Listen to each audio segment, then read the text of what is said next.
Xo'p, febrlik mahsulotlardan o'zingiz ham ishlatasizmi? Reklama qilganingizga yarasha degan savollar menga juda ham ko'p keladi. Hozir ham bitta klientimiz shu savolni bergan ekanlar. Birato'lasi video olishga qaror qildim. Hozir birma-bir hamma ishlatadigan mahsulotlarim haqida sizlarga ko'rsatib, ham aytib o'tmoqchiman nimaga ekanligini.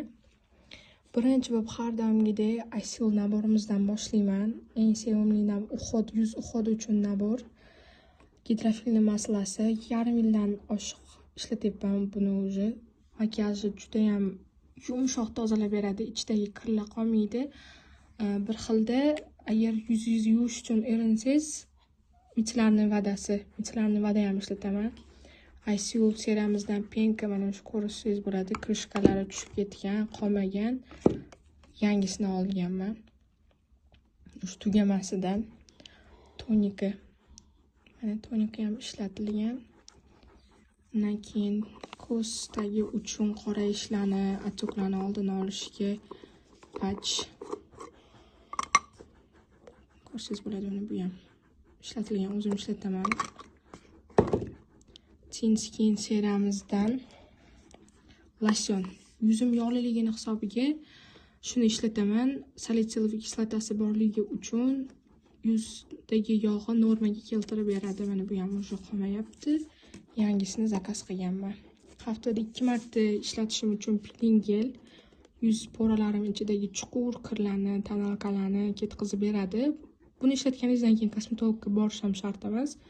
Chunki yuzingiz ichidagi kirlarni, poralarning ichidagi kirlarni juda ham zo'r tozalab beradi. Isil seriyamizdan krem lyod. Bu ham meni eng yaxshi ko'rgan kremim. Mana buni o'sha yangi zakaz qilganman. Tayyor qilib ochib qo'ygandim ko'rsataman deb. Mana bu yangisi, bu o'sha eskisi qolmagani. Bundan ham o'sha 2-marta olib ishlatishim. Expert seriyamizdan niacinamidlik sivaratka. Bu ham shu tugandi, ikkinchisini olib ishlatishim. Hilol seriyamizdan vitamin C lik pudra. Bilasiz, qaysi mahsulot ichida vitamin C bo'lsa, bu yuz oqartirish xususiyatiga ega degani. Tonalka, eng yaxshi ko'rgan tonalkam bu ham. Yog'li yuzlar uchun juda ham zo'r tushadi. Hyaluronka naborimizdan yuz uchun korrektor. Bularning hammasini og'zini ochib qo'ydim ko'rsatish uchun. Mana persikli ottенкida juda ham chiroyli rang chiqarib beradi. Xuddi shu hyaluron naborimizdan pomada. Rangini juda ham yaxshi ko'raman. Bitta sevimli tushlarim. Sevimli tushlarim mana